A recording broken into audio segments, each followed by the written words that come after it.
Hello everyone, welcome to another action-packed episode of ARG Presents.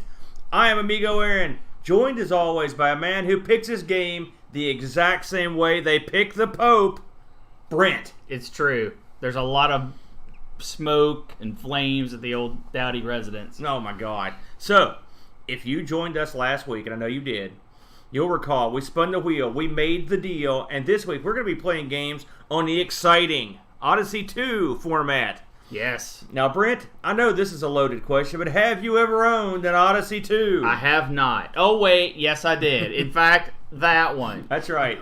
We can confess that we both owned this exact Odyssey when we were kids, and our mom and dad bought us this way back. I'm not even sure. What year were you born? I was born in 77. So this would have been just a few years after you were born that we had the Odyssey. Yeah, I did not. I wasn't able to enjoy the Odyssey 2 in the very beginning. Right. So I don't think we got it right away, but I think we got it around the 80s, since this isn't the earliest model. So let's learn a little bit about the Odyssey 2. There's a lot. The Odyssey oddly has a very rich history. That's right. It really does. It does, and it traces back to the man who began video games back in the day. So now, grandfather of video games. In America, this was known as the Odyssey 2. In Europe, this was known as the Video Pack. Yes. And in Japan, this was also known as the Odyssey 2. In Japanese, and obviously in Brazil, it's just known as the Odyssey. That's right. So this was manufactured by Magnavox and Philips, which they're sort of the same at the time. And this is an old machine. This came out in Europe. This came out in 78. Now, this is an interesting change from what we were used to. In North America, this didn't come out until February of 79. So Europe actually got it before us. And the Japanese did not get this until 82. Yeah. And the Brazilians didn't get it until 83. And what's crazy is the popularity, probably the highest in Brazil or over in Europe. Yeah, you're right. I agree with you on that. So when this launched in America, this thing was retailed for $179 US, which was incredibly pricey. Pretty expensive back then. That would have been about $680 in today's money. Woo. So that shows you how bad inflation is. Well, you got to think this was 78. I mean, that's a long time ago, man. And this ran, and they finally stopped making these in March of 1984. It's funny, since these were sort of popular in Brazil, this reminds me a little bit of the Master System. Had a very similar situation where it was more popular in Europe and very popular in Brazil. And in America, it was only so-so at best. So, you want to take a guess at how many of these things were made? Made? And sold? Sold worldwide, Oh, I will say 1.2. No, 2 million. Wow. It was a pretty decent seller. Now, at the time, it had two main competitors at the time, which were the Atari VCS, the Atari 2600, of course, which was number one with a bullet. And then you also, eventually, you had the Intellivision, which was basically number two. But this thing sat comfortably at number three, given the interest level of the company that made it, and it did okay. It did better than expectations, and so that's not too shabby. So this thing really was. This is 78 when this was released. You've got to consider the age. This had an Intel 8048 processor in it, old, and it had 64 bytes of RAM and 124 bytes of ROM. So your mouse cursor picture is larger than the amount of storage this had. Of course, it had all of its games on these little cartridges here, and you can see the Odyssey trademark on these is the little handle right here at the top that helps you pull them in and out. I tried to do some research as to why it had the handle, and no one really knows, except they think that it was put there to differentiate it from the other systems, and it does. The Odyssey cartridges don't look like any cartridges before or since, so which is kind of neat. And it's aesthetics with a purpose, because it really does help you pull those things out. Right. When this was released in Europe, it was known as the Philips Video Pack G7000. Yeah. So that's a mouthful. One thing that was the selling point for this, as you can see if you're watching on the show, is this numeric keyboard right here. The numeric keyboard was pretty much what got us an Odyssey 2, because my dad was looking for a computer. Mm-hmm. He had anticipated the home computer market. Smart man. Yeah, and And so he picked this thing up for us with the assumption that we'd be able to do some computer stuff on it. Now, really, that never really flushed out. It had educational titles that used the keyboard, but it did not really get any sort of computer functionality with a butt, which I'll get to later on. You can see that the joystick you've got there, which if you're watching the show, it's sitting right up here at front. It's a great joystick. I always really liked it. It has a just one action button, which is labeled, and it's got like a star pattern that the joystick moves around. But I mean, it's one of my favorite joysticks of the era. It's a directional 8-way, but it can do actually more than 8 directions. Yeah, it's a quality stick. Yeah. Now, one of the downsides of the stick is that in this later model, in the earliest model, these joysticks were silver. And they were removable joysticks, just like the Atari had. But in this model and in later models, they were hardwired into the machine, and they had these flat cables. Yes. And these flat cables were difficult to maintain. The connections would get wrecked quite easily. And it's over. Yeah. Now, when you take apart an Odyssey 2, you realize that those joysticks are not difficult to repair if you have some know-how, but there is no way to repair them without actually physically taking apart the unit. Right, because, I mean, when you just look at it, you think it goes into the Odyssey and then it just turns into wires and it's soldered in, you're done, but that's really not the case. Right. So, the Odyssey has a funny story behind it, and with Magnavox. Magnavox, basically, they made the Odyssey 1. Which, talk about the Odyssey 1 a little bit, Brent. It's basically a Pong unit. Yeah, it's a Pong unit. And it was a very successful unit back when it came out. And so they wanted to go ahead and make a successor, and the Odyssey 2 was what they came up with, and they started making it in '77. But the problem was, Magnavox really wasn't behind the project that much, which is strange to me. I guess I don't know what it was. I think basically, I mean, Magnavox was a huge company at the time. Yeah. They made TVs, they made home stereo, they made big time electronics, and I think they saw this as more of a toy. And so it was always in danger of the project being canceled. And they were making these. Now get this, they made these in Fort Wayne, Indiana. That's where their R&D was, which is, I've been to Fort Wayne for wrestling, amazingly. And some of it was so that people were so sure they were shutting this thing down that people that worked there started looking for new jobs. Yeah. They're like, we're boned. Yeah. So lo and behold, one of the guy that was the group leader, his name was John Helms. He contacted Ralph Baer to come in and evaluate the product. Now, if that Baer's name doesn't ring a bell, he is literally the man that invented video games for the most part. The original Pong machine was his. And then there's a whole controversy about the Pong idea being lifted by Nolan Bushnell for Atari. The rest is history. But Baer is the guy that came up with the original concept for a Pong, based computer or game machine that hooked to your TV. So Baer came in August of '77 and looked. He evaluated the Odyssey 2 and what they had, and he finally reported back to Magnavox. Yes, I think this could make some money. Yes, I think you could do okay with the Odyssey 2. So that was effectively his work on the project. He didn't actually do any physical work on it, but he did make the recommendation, which probably ultimately saved the machine. I think his word had enough oomph even back then to say, yeah, okay, we're going to let this go, give it a shot. Even after Baer talked about how it was viable, Magnavox still wasn't fully convinced. They were really on the board. And so the chips in this were made by Intel, and Intel wasn't happy that this project wasn't moving forward because they had a lot of money at stake.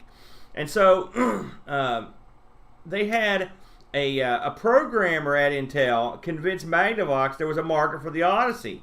And so, because the original programmer for this thing, he only lasted about 6 months, and then he just ran out of gas. He was literally doing every game. Yeah. And so they were like this. Intel was like, listen, we're going to send you over one of our guys, and so they did. and sent him over, and he ended up programming almost 2/3 of the games. His name was Ed Everett, and he was a programmer at Intel. So he didn't even work for Magnavox. That's the hilarious thing. Yeah. And so they sent this fellow over, and he did 24 Odyssey games, which is half of the original library. Insane. Now the guy that did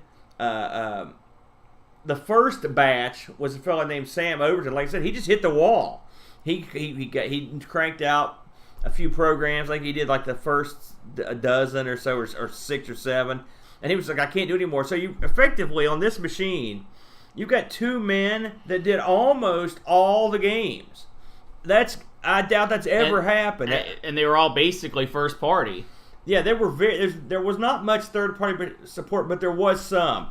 But if you ponder that for a minute, just the sheer wackiness of it is absolutely it's insane. Even your horrible systems have more third-party support than the Odyssey does. Yeah, the Odyssey now. I mean, like your Gizmondo type systems. Only probably has a dozen games. The funny thing about the Odyssey 2 and the third parties is they did finally get some third-party support. And the funny thing is the third-party support ended up having some pretty decent stuff on it. In '83, Imagic made Demon Attack for it. Now I don't know if you ever. We didn't get Demon Attack, did we? We got it. It's rare, but Demon Attack ends up being a pretty good game on the Odyssey. And now it is not. I mean, if you've played Demon Attack, it's a classic game that has a sort of like a Phoenix vibe. Yes, very much, including a level where you fight this like mega ship that's just a lot like the boss in Phoenix. The Odyssey 2 didn't get that level, but a lot of the home consoles didn't get it. And but it's a good port, and they ended up going on to also release some. Now the majority of the rest of the stuff was released in Europe. They also released Atlantis, which is a game I really like, as you know. And the Odyssey 2 version is really good, colorful, and lovely. And so and Parker Brothers eventually hopped on board and released some real wacky stuff. I think a couple of these only got released in Brazil. They released Popeye, which if you look at the Amigos play, me and Boat went and played Popeye. And have you ever played Odyssey Popeye? I have not. It is something that's a sight to behold. They also did Frogger, which is a really good port of Frogger. It's a little bit different. As I recall, the road you go past the first part of the road, then it scrolls up to the second for part. the river. They did a absolutely wretched version of Cubert, which I mean that was well beyond the Odyssey's abilities.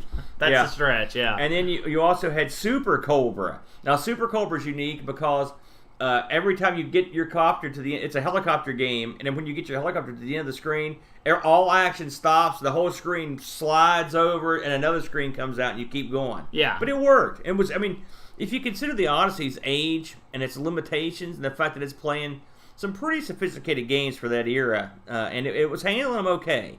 The Odyssey was a lot of it was about the Odyssey's games were more the concept and the execution than the look or the sound, because it had very crummy sound and it had it was a very beeps and boops machine. Yes. Now, speaking of sound, the Odyssey had several expansion items, and the most famous of which is called The Voice. Yes. Now, we don't have a The Voice. I wish we did. I wish I'd bought one when you could get them for nothing, because now the price is skyrocketing on them. Yeah. So what The Voice does is it fits in the cartridge slot. It sits down on top of the Odyssey 2, and once this was installed, it was really meant to stay there because there was no reason to take it off.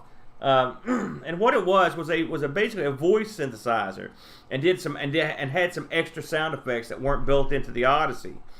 The Voice didn't require any extra power adapter, and it also take notes, Sega. It also you could play voice and non-voice games. It didn't matter. Right. So, like for example, the game I did this week supports the voice, but since I didn't have it, I could still play it. I just didn't hit the voice. The voice would have its own speakers in it. Yeah. So when you played games on it, the sound didn't come out of your television. They would come out of the speakers that were in the Odyssey, and it even had a volume control built into the front of it, so you could adjust the sound of the games as you were playing them. So Most of the time, there were phrases that you could get it to say, and it can make some really strange sounds. If you'll recall, me and Boat played a game on the Amiga that had been ported from the Odyssey 2 called Killer Bees, and I think we even played Killer Bees on the Odyssey. And if you have the voice, you get this sort of bee noise that comes out of it to like enhance the play. It's actually quite neat, and it's a really cool little object. Yeah, and just to stress this, the cartridges had no programming, no digital or anything. It just had ones and zeros to tell the voice what sort of sound to make. Yeah, and a lot of it was predetermined sound too. This thing came out in '82, by the way, and it only shipped in the U.S. Yeah, they didn't ship these anywhere else. Like I said, it had a General Instruments speech chip in it, 2K of ROM, and that had the sound and phrases it could make. And it could take those sounds and phrases and kind of mix them in other sounds. And so you had to be sort of clever with it. It reminds me of the sound thing we had for the Coco back in the day, where you could just type in stuff. So it was like a speak and say type thing. There weren't that many voice games. You had Sid the Spellbinder, Nimble Numbers, Ned, Type and Tell, Smithereens, Casey's Crazy Chase, P.T. Barnum's Acrobats, Attack of the Timelord, Turtles, which was another arcade port, and Killer Bees. And then there are a few homebrew games now that support it too. So it's something that still, the Odyssey still gets developed for to a certain degree. We should probably touch on the other item that was released this, and I think this is only released in Europe. They had they wanted to have a chess program for the Odyssey, so they had to actually put together a chess module that contained a second CPU and extra memory that could let you run chess. Huh? Yeah, which I never heard about that. I haven't either. Also, there was a video pack version of Microsoft Basic that lets you even hook a cartridge up with a cassette deck. And you could actually use the keyboard and type in BASIC. Wow. Yeah, which we never got that either. I'm guessing those are mega rare. We should mention that when you type on the Odyssey, you're not going to get your normal words per minute. The membrane, take your words per minute and just use that first digit. That's about how many you're going to get. The membrane keyboard, I will say this, it's surprisingly durable. Oh, yeah. We've had stuff sitting on this thing for years. We have beat the crap out of this thing. I mean, you got to think 78, 79, 80. This thing's 40 years old. This thing is almost old. You can see it's in pretty good shape. Overall, there's a few scuffs on it. But the thing is durable. I have recently modded this particular Odyssey to allow us to use removable joysticks on Atari-style joysticks. Well, our joysticks were pretty toast. Yeah, and then I also modified this one to have RCA jacks out instead of the RF. And it's not too difficult to do that with these, which is if you have one, it's the way to go. So the Odyssey 2 actually had a successor.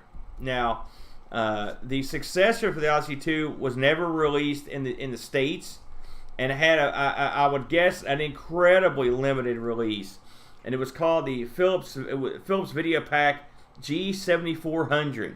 Yeah, that's a Europe and Brazil only thing. No, just Europe. Just Europe. Yeah. Now, because again, over in the UK, this was known as the Video Pack. Now, right. Just an FYI, you could use the Video Pack games on the US machine and vice versa. There was no sort of they hadn't thought about region lock and stuff like that. Right. So the G7400 basically had a gimmick, and the gimmick was they could take games and put a background to them. For example, in the game Brent's covering today, they put like this. What would you call that background? They just put a picture behind it. Yeah. What it reminds me of is when you played games in the arcade that were like vector games, and they would have that backdrop behind it. It's 100% the same thing, but instead of putting something on top of your TV, it's actually a background of your game. Yeah. So that got a limited release. There was also a version of the Odyssey in the UK that was a Odyssey built in with a television, all in one unit, and it was in black and white. And so I was reading the manuals for these before I played them this week, and they mentioned that if you're playing on this machine, make sure you've got the contrast set to like level 2. I think mine was level 6. Yeah, it goes really in depth. Yeah. I guess they really thought they were going to sell a lot of those, and it probably didn't happen. So The Odyssey had a good long run. We should probably mention, and again, we mentioned this briefly last week, that if you played, if you were into board games, the Odyssey 2 was it was the first system to do it, and one of the few that actually had a combination board game and video game. Yeah. These are like the Master Challenge series. I believe there were 3 of them. There was. I've got them all, actually. And me and Boat sat down and played Quest for the Rings, which was probably the most popular, most famous by one. far. Yeah. One of them sort of a world, it's almost like a Risk, and one of them sort of a Wall Street challenge. Yeah, banking. And I'll tell you, the Wall Street challenge, me and Boat set up to play that one time, and it was so complicated, we couldn't figure it out. And we play a lot of German board games, and we were just like, man, this is some tough stuff. But the Quest for the Rings was just great, and I strongly urge you to hunt that out on our Amigos Retro Gaming YouTube channel and watch us play it, because Boat had a 6 camera set up, I believe, and he had everything highlighted. It was great. You really get a good feel for how the game flows. And it was super ahead of its time, so far ahead of its time that really it's not been done. So well, really, there's a few games that tried it on the C64, but I mean, not to this scope with the quality and the level of detail that they put into the box and the manual and all the little counters. I mean, it's incredible. It's an incredible game. And really, with Quest for the Rings, you need 3 people. You need player 1, player 2, and you really need a game master. I mean, you could really make this into a full role-playing adventure where you have a story, and then the game master says, well, if you're in a lava room, he can make a lava room appear. He has full control over that kind of stuff. Yeah, or you could just play it, just 2 people. So right. Yeah, and actually, that's kind of the beauty of it, is even if you didn't have the board game, you could just tell it to do its thing and still play and have a good time. Right. So, such a good game. Yeah. So Man. those are pretty popular and well-known. I'd say those are probably the Odyssey's most well-known games. And one thing they did was they had an overlay that would fit on top of the keyboard, and it was beautiful. And it worked great. And I always wonder why they didn't do that with more games, but I guess it's the sheer expense of it. Yeah, because I remember. I mean, I don't remember the game being more expensive, but I knew it was more expensive. Yeah. Odyssey also is known for having just the best boxes. Oh, they're black. They're beautiful. So you can see by the front here. The art is awesome. Just awesome. And you'll notice that almost all the Odyssey library, their games all end with an exclamation point. Well, it's exciting. It's exciting. And you have to have the exclamation point at the end. And I always thought that was funny. Yeah, they do with an exclamation point on his shirt. Bubsy. Yeah, he could have learned a thing or two from Odyssey. Man. Let's not talk about that guy. So I tried to figure out why that was, and apparently it was just like a marketing decision. It was. It was completely, to try to get people excited. It worked. It got me fired up for it. So, you got anything to add with the Odyssey 2 here? Did we touch all the bases? I think, pretty much everything. It's amazing how well the Odyssey, I'm not going to say holds up, because it doesn't hold up when you compare it to modern times. I mean, let's be realistic here. I think the board game really holds up. However, it has some elements that were never done as well since, exactly like the board game stuff. The Odyssey shares a lot of similarity with, say, in the Atari 2600, in that you have a very limited amount of memory and a very limited amount of CPU to try to make these games. And so you really had to try to think outside the box. Now, that doesn't mean the Odyssey didn't have a lot of Me Too games. They had plenty of clones of Atari games, which is really who else you going to clone at that point. And they had generic sports games and golf, everything else. But some of the games for it were really clever and were thought out quite nicely. And if forced, the Odyssey 2 could punch out some decent-looking graphics. I mean, they weren't great, but I mean, in fact, I would say they're sub-Atari level graphics. Yes. They fall somewhere between the Atari and the Fairchild Channel F, basically. I mean, they're better than the Fairchild, but they're not as good as, and they're not even in the same ballpark as in television. The highest quality Atari games, or the highest quality Odyssey games, beat out the lowest quality Atari games. Yeah, absolutely. And also, I mean, I always like the look of the Odyssey. You can see that we've got our original box back here. The look of it, the way it was marketed, was awesome. It looked awesome. It's a cool looking machine. Like the boxes look awesome. The names were pretty cool in some of the games. And I always thought it was just a cool, and a joystick is one of my favorites in terms of that's old school joystick, which is why I converted that one. So, with all that in mind, we picked 2 titles from the Odyssey 2/Video Pack library. I think I'll lead the charge this week, Brent. Sounds good. And so the game I picked was called Attack of the Timelord. Now, this game was released in 1982. And it was, of course, released for the Odyssey 2 in the video pack. Now, this is one of the games that had support for the new video pack, so you could get a backdrop for it. Again, there weren't that many. The sound. Yeah, and also supported the voice. Now, right. I mean, this was cutting edge, really. This game was programmed by Ed Avert, of course, but this one had his wife, Linda Avert, also credited on it. Now, from what I read, she did nothing, and she was not happy that he was given credit. I read an interview with Ed. It almost sounded like he was working an angle to get more money. Yeah, I was about ready to say, I bet it was a money thing. Now, the funny thing about poor old Ed is he programmed all these games. Think about that, 24 games, and this thing was only around for 6 years. He was popping That's them out. a lot of games, and he didn't start until 6 months after it was out there. So you're talking he didn't probably start until in '79. And that thing ran until 84. I doubt he was making them in 84. So he probably, for like 3 or 4 years, he was doing, 6 games, 7 games a year. Yep. So, Ed, the funny thing about Ed is, I read in his interview, he mentioned that Magnavox, he was much harder on Magnavox. He said they put 0 behind this machine, nothing. And it was doing well enough to where they could not get rid of it. Yep. And so he would say, listen, why don't you hire me? I'm working for you guys full time. And they'd be like, no, because they'd be like, we're firing other people. We're not going to hire another guy. We're getting rid of people in this project, And it just limped along like that for the entire time. So I'm having a feeling, and this was Ed's last title on the Odyssey 2. Something tells me Ed was like, you know what? It's time to get paid. I'm just speculating. And he was right. Pay the man, Yeah.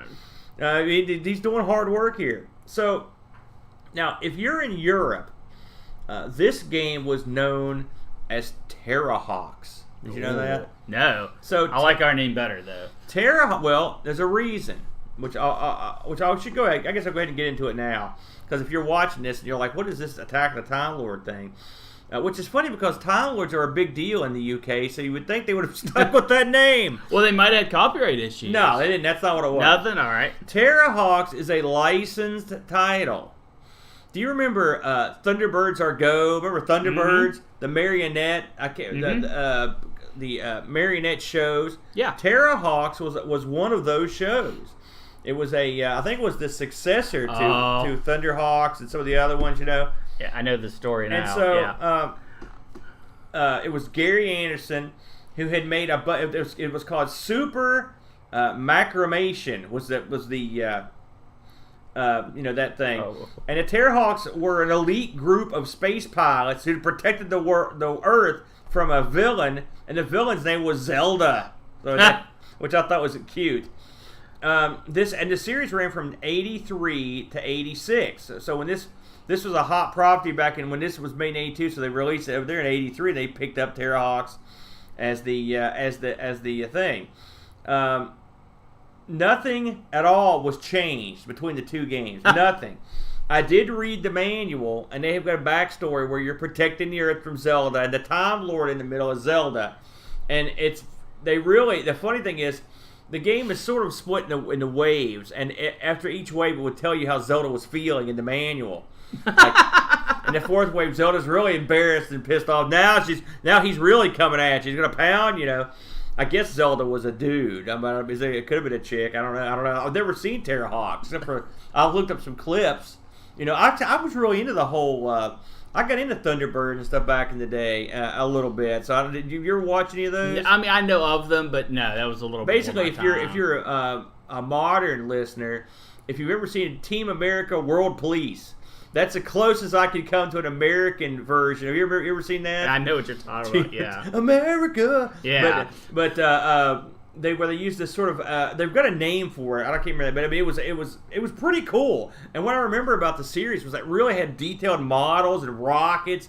And these guys, I mean, it was almost like a soap opera. It was really neat, very unique, right? I never something else. So Terrahawks was where it got the name over there, but over here it was simply known as Attack the Time Lord. So what is it now in America? You're attacked by a guy called Spyrus the Deathless, the Time Lord of Chaos.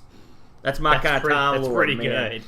And so you have a laser cannon. You have a time machine with a laser cannon. All right, Doctor Who style. Again, this screams like just like a Doctor Who episode. It's like, why didn't you just get to go for the Doctor Who license? Well, I know that would be pretty expensive at 83. Yeah, they ain't paying for that. But so the Time Lord is mad. He's going to send a fleet of time ships to get you.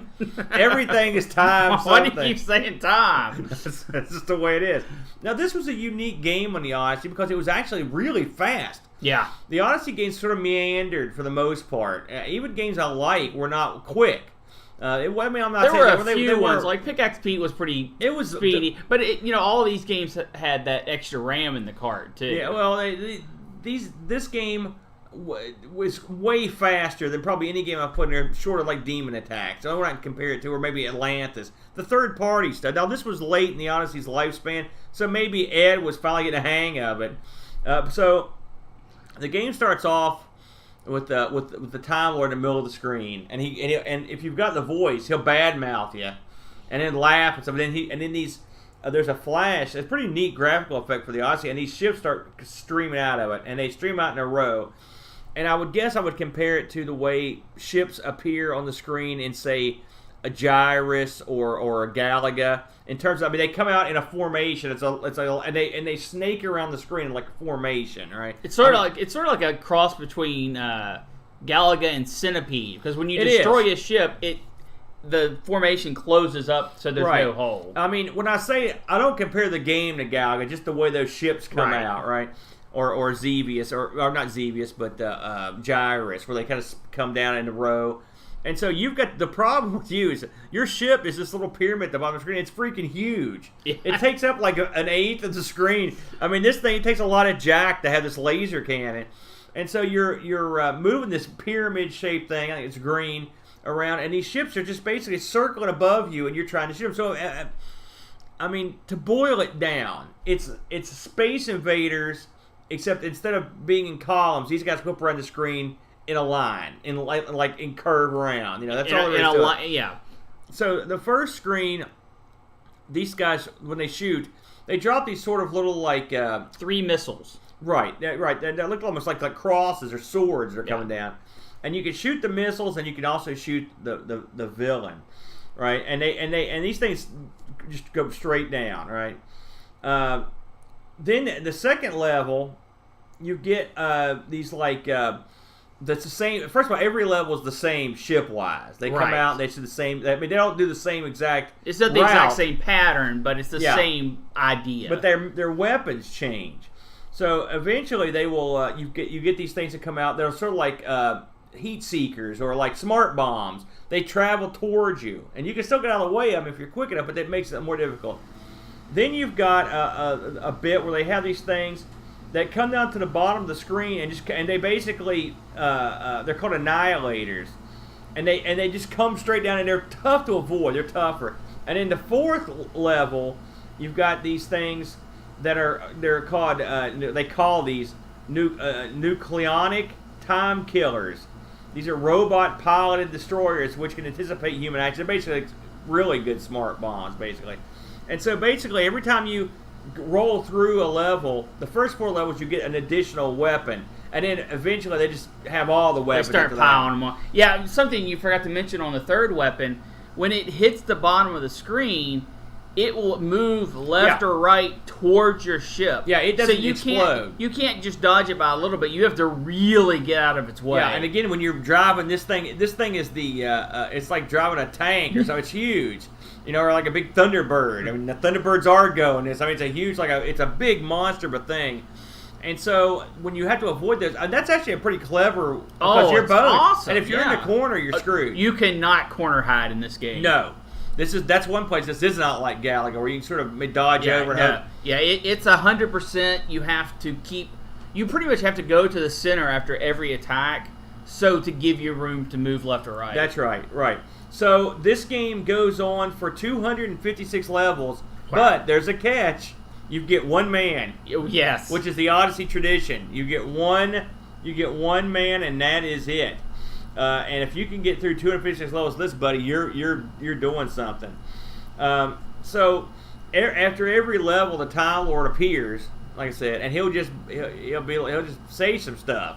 I wish I had the voice because I don't get to listen to the video of him talking. Right. But he's pretty cool. It's a little tiny face that you can tell it's like it's kind of neat. It works.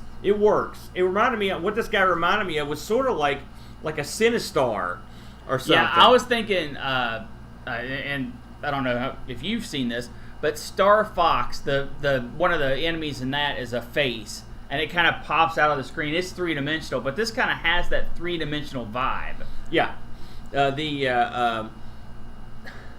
In a lot of Odyssey games, like I've mentioned, the ships, the speed in this was pretty impressive. I mean, Yes. that's what really got me. What did you think of how the move and stuff process? It was quite impressive. I was really impressed by this game. Yeah. The speed, the enemy attack patterns, the weaponry. The most disappointed I was on this, I could not believe they never let you actually fight the Timelord. That was, yes, I have to agree with you on that one. Because I made it far. I scored over 1,000 points on the game. I think I was like 17 or 18 waves in, and each wave, I mean, after say wave 5, where they start throwing all the weapons at you, it gets challenging. You really have to be on your toes and anticipate a lot of the attacks. The problem with this game is, I would enjoy it a lot more if you had more men, because you can get nailed early and then you're boned. It's not like Galaga. There's no rallying. I mean, once you get shot, you're done. I would have enjoyed it a lot more if you could have had 3 men. But this is an Odyssey tradition of giving you one man. The thing with it though, where the one man thing doesn't bother me. Once you get to level 5 and you've got all the different weapon types firing at you, the only thing that gets harder is it gets progressively faster to a limited extent. But then it's just the same go over and over and over, so you're playing for points. In a point game, having multiple lives, I'm happy with just one. Yeah, well, I mean, again, for what it was in the time, you can't fault it too much. I mean, really, we've got a good amount of Odyssey games. This is amongst the better titles, in my opinion. I definitely in the top 10, without a doubt, in the top 10. Oh yeah. I would say somewhere in the top 10 for sure. One thing that this did, and this is if you have an Odyssey, you understand this. A lot of games do this. Is it lets you. Once you have a tie score, you get to enter your name. This is sort of the Odyssey's gimmick. Yeah. Always. They had the keyboard, and so they would let you. Enter the game, enter your name, and it'll keep your score, and then you can compete. In fact, in the manual, it talks about multiplayer. It's like once you get a high score, give the joystick to your pal. That's the multiplayer. That's multiplayer in games like this. Yeah. But that's cool, and it'll save your high score until you turn it off. Once you turn it off, yeah, it's no gone. battery backup. A lot of games do that, though. Well, that's why you just have the notepad beside you. You write down your score, then the next guy comes and like, you didn't really get that. I was like, yes, I did. Yeah, and you couldn't take a picture of the screen. It was a whole different era back in them days, wasn't it?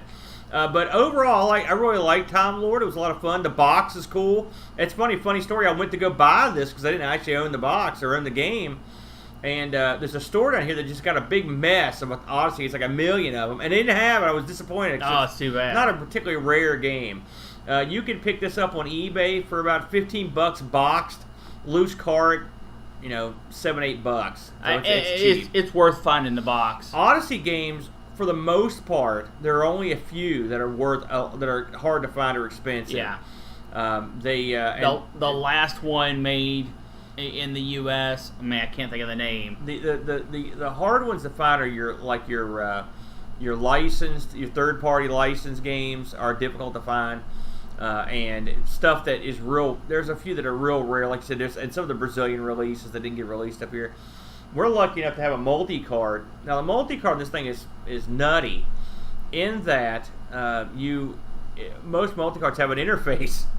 Ours does not. It has two banks of jumpers, and you have I've got a book, and I flip the button on the jumper I want, and then on or off. Bank of jumpers on each of the jumpers, and then that game comes up. I don't think the Odyssey had the jack to have a graphical interface. Well, I do know that there is one other multi-card that does sort of have a graphical. Oh, really? Yeah.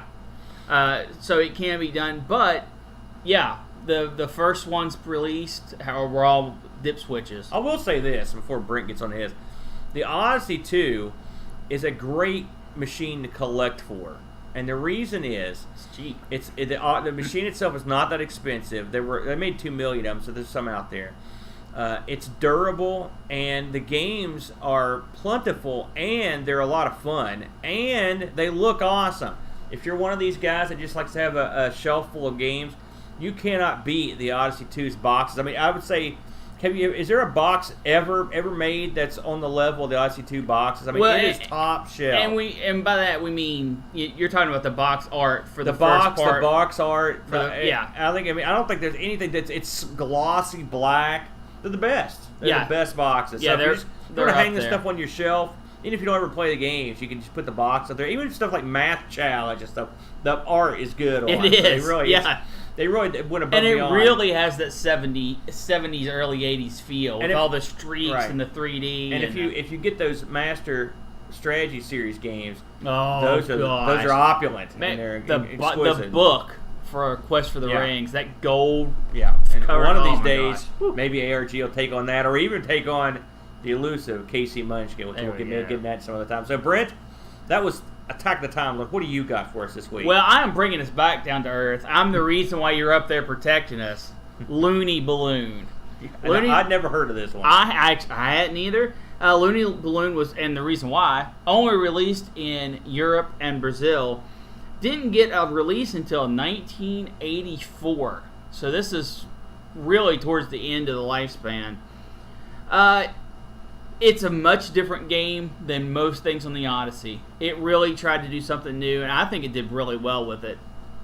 You are a kid, and you're on a playground, and you have your favorite balloon. And the whole objective is to get from one side of the playground to the other side of the playground while keeping your balloon. That's the goal. That is how the game plays. However, apparently you are in the realm of Berserk, where the walls will kill you. I guess this is the training for the little ones. Kill your balloon. Right. Yeah, this is a very unusual playground, the way it's put together. Let's put a playground out of a maze. That'll be fun. The balloon sways back and forth. And as you go, if it hits a wall, it pops. And your character throws a little tantrum. Birds will swoop down. If they hit your balloon, it pops. Game over. And this, much like the first game, you get one go at it. If your balloon pops, game's over. So you think, well, okay, how does the playground element come to this? I mean, it sounds just like a maze. Well, the sway of your balloon is so intense, and the last corridor to get out of the playground is so small that if you just try to go to the end, you can't do it. The sway of the balloon going back and forth is too large of an arc, and it'll hit a wall. So you have to play on the playground.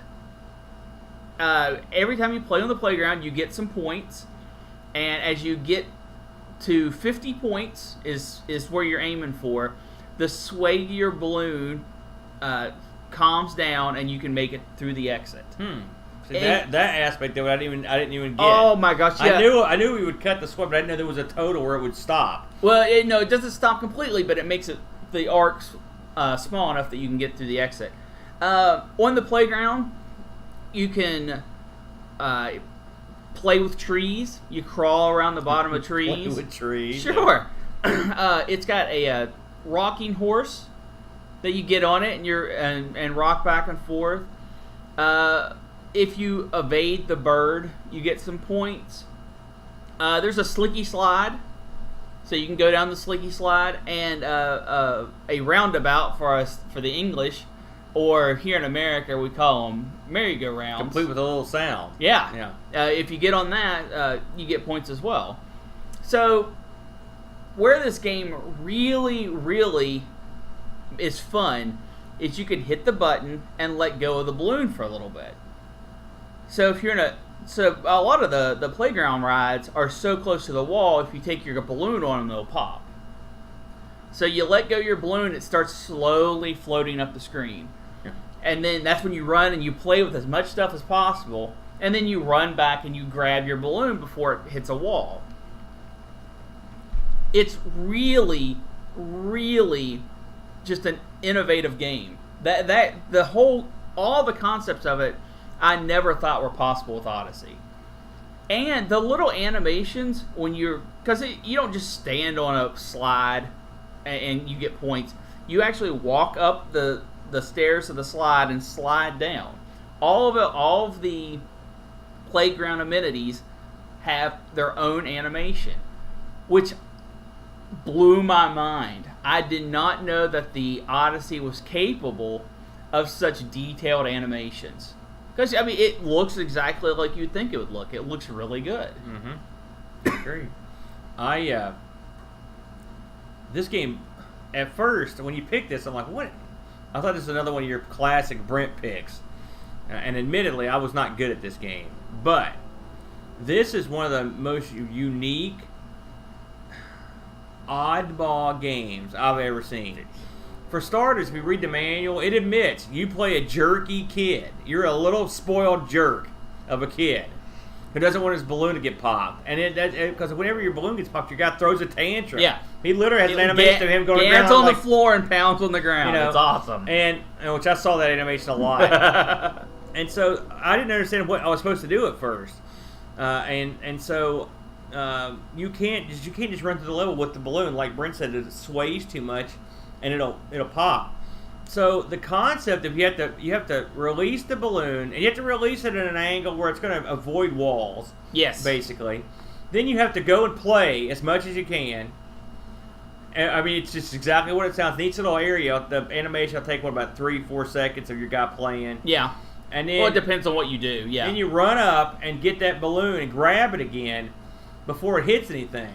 And then hopefully you've played enough to slow it down. I'll admit freely, I never got off the first level. I came close. Oh, really? Yeah. Because I didn't quite get it. It took me a while to get it. And I was frustrated because I couldn't get to the exit, but my balloon was still... And I'd been playing, but I hadn't played enough, clearly. Right. Something else was that damn bird that came out. That thing, it's like the heat seeker from the last game. I couldn't get that thing to not blow my balloon up. Well, the trick with the bird is the bird always aims for the kid's head.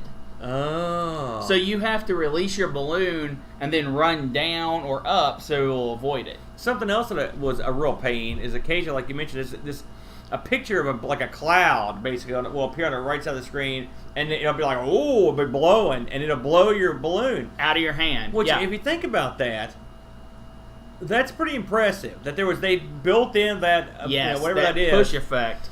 And it works. And the balloon does float. It floats really slow, so you can go play a lot. I mean, what a bizarre concept for a game. Yeah.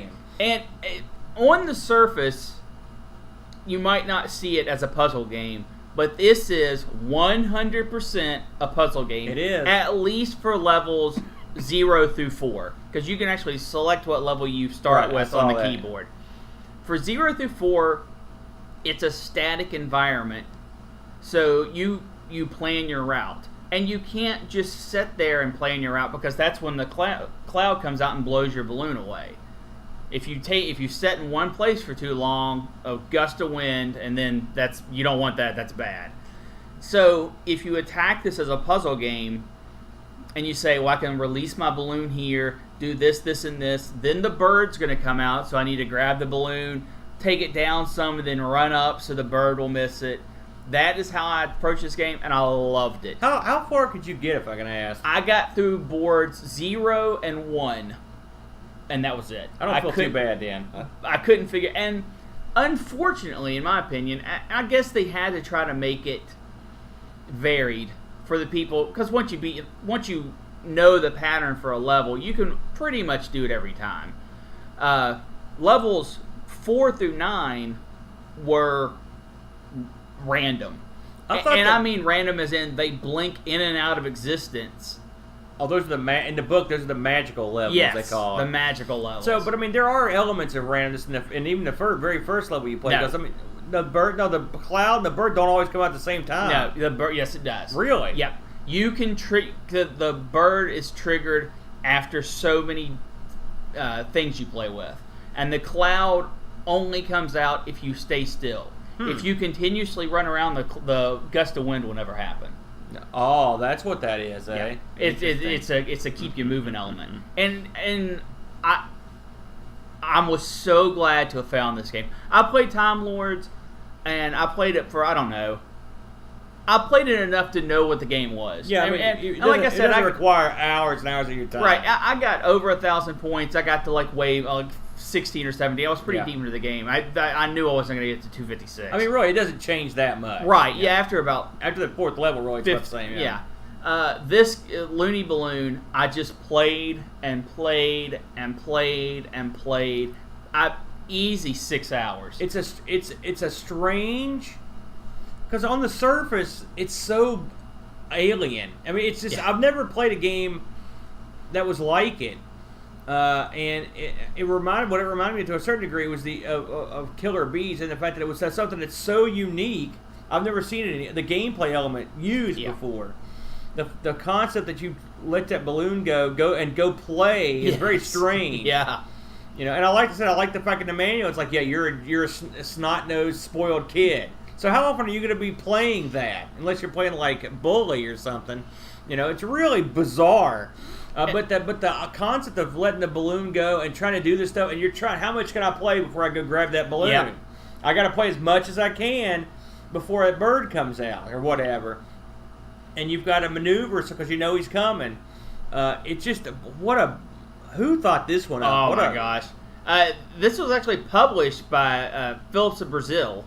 So is that the only place this got released? Was in Brazil? No, and it was released in Europe too. It was actually a Video Pack Plus game and had the backgrounds and stuff. Yeah, both these were.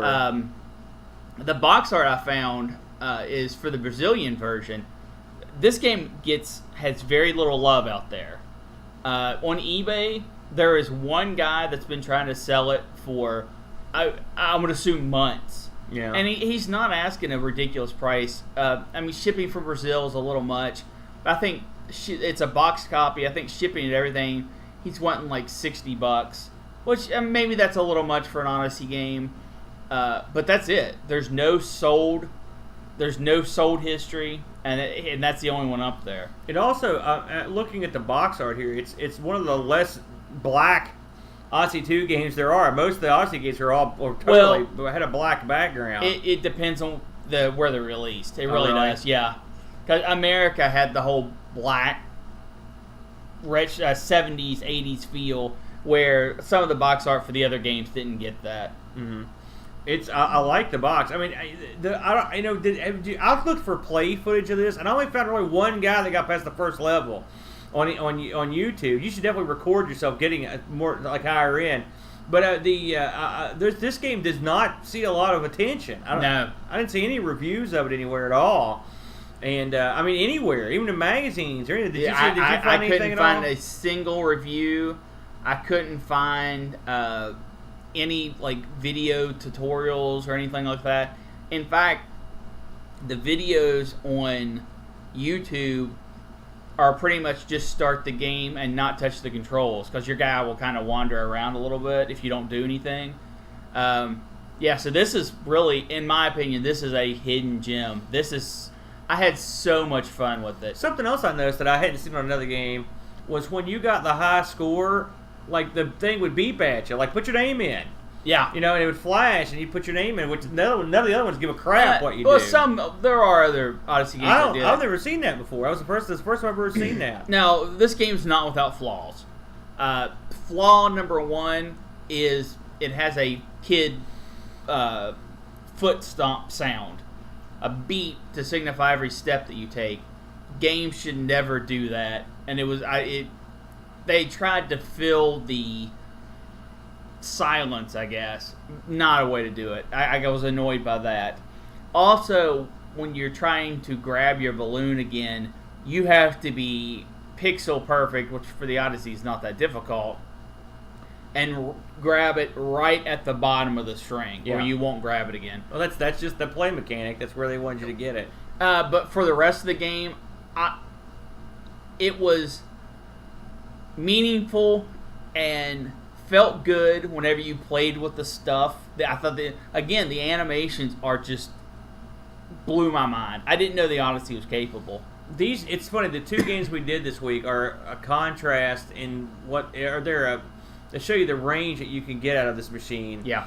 That you probably wouldn't think of, because I mean, honestly, the Timelord moved quicker than I thought the Odyssey could move, and the balloon game, which moves about the pace you would expect, is deeper than you would. Way deeper. A lot of games are, a very unusual title. I thought you'd pick another dud. I got to give you credit on that one. It was a good game. So good stuff. Well, it's time once again to hit the music. Spin the wheel. Get the lights. And make the deal. Let me get the wheel going here. Oh, Odyssey. We had a lot of fun. You were such a fun system. We had a lot of fun with the Odyssey, I'll say. Such a fun system. So, Odyssey's light as well. It is. So, Brent, I'm going to let you do the honors this week. Now, we've added what this week? We've added the TRS-80 Color Computer Radio Shack computer there. So, if we spin that, we will play some Coco games. So, let's spin this thing and make the deal here. Here we go. Nice spin. Oh, it felt good. Yeah, that was I feel DOS. Yeah. Why am I feeling DOS? Am I feeling DOS? Oh, so close. So next week, Brent, your favorite platform, this is gonna hurt. We're going to be playing games on the incredibly ancient Apple II machine. Now, way back. Now, Brent, have you ever owned an Apple II or an Apple of any sort? Nope. No. I own a Mac right now, believe it or not. It's somewhere in this arcade that I got on a deal, but that's pretty much the only Apple product I think I've ever owned in my entire life. However, I know Boat's a big Apple II guy, and I've played some Apple II games at his house, and I liked them. So there are some Apple games to be had. Of course, the Apple II is sort of the cradle of PC gaming to a certain degree. A lot of good titles sprung from the loins, the Apple II from back in the day. So join us next week as we take on the Apple II. I would be remiss if I did not mention, for you who listen to our sister show, the Amigos, Everything Amiga podcast, we are going to be participating in the Amigathon. Yes. In fact, man, we're going to be really up to it next week when we try to do this show, because I'll have been right up after for 15 to 16 hours. Might be a little loopy. The Amigathon will start it'll be Saturday, July 7th. It's 2018. 2018, you always do that. And it will be at 6:30 a.m. Eastern Standard Time. I believe in the UK that will be 10:30 in the morning. We will be playing at least, I've been told, we'll be playing at least 15 or 16 straight hours of Amiga games. 16 straight hours of anything is going to be difficult. The event is being put on to raise money for the Children's Miracle Network of hospitals. Incredible cause. And we will also have sponsorship from both the Digital Press folks and Papa John's Pizza. Yeah, local Papa John's. We just had some Papa John's last night. It was good eating. So we're going to have some sponsors.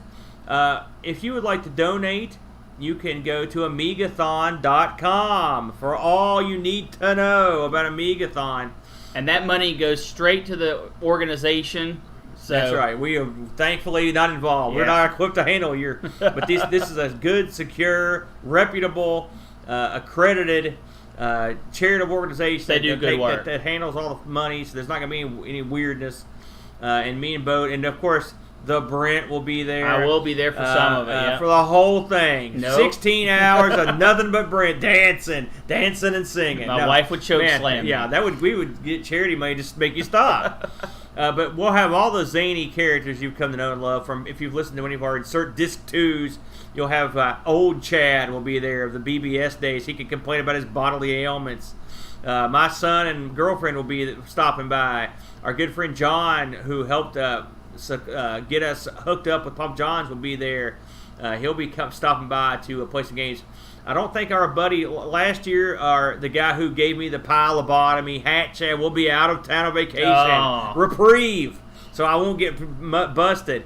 I should mention that if you want to, when you kick in a donation, you also get to up until the day of the event, you can request a game, and every dollar you spend is a minute of whatever game you want to play on the Odyssey, or on the Odyssey. Listen, on the Amiga, and that would be a tough marathon. You could also pick who's getting the pie in the face at the end of the event. And I noticed that your name had popped up on the pie chart. Yeah, what's up with? I mean, I like pie, so we're all good there. Well, we'll see about that. So I got a long way to go. Yeah, so I'm pretty. I feel pretty safe. Anyone could be pied at any time. So if you join us next week, we would appreciate it. And if you would like to donate, that would be great. Again, this is July 7th, 2018. Live event. 10:30 UK time in the morning. And if you're in the States, 6:30 in the morning. Yep. You've got to be crazy to get up and play Amiga games, but it hurts so good to get in there and play. So, well, one more thing. Yeah. I want to shout out to the Patreons that continuously support what we do here throughout all of the Amigo network. Good people, good folk. Yes, and we do have a Patreon set up. If you'd like to go there and throw us a couple bucks, we're always down with the clown for getting a few bucks. And we've actually, thanks to contributions from the listeners and viewers, we've been able to upgrade our studio capabilities quite a bit. I remember when we first did the very first episode of Amigos, me and Boat, we had 2 headsets with the little microphones. They were garbage. They were garbage. And we've substantially upped our games. And Amigos Studio West is in really good shape now. Amigo Studio East, where we're recording now, is really, really coming along. We're really coming along. I'm pretty happy with it because we're recording here more than we ever have before. Yes. So it makes it a lot of fun. So, we would appreciate any support you give, whether it's on Patreon or to our lovely charitable event. So you got anything else? I think we've taken it to the house. Please join us next week as we talk about Apple II. And until then, sayonara.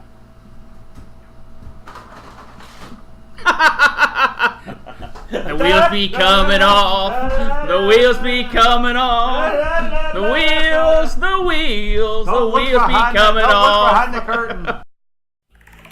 Terrahawks, stay on this channel. This is an emergency.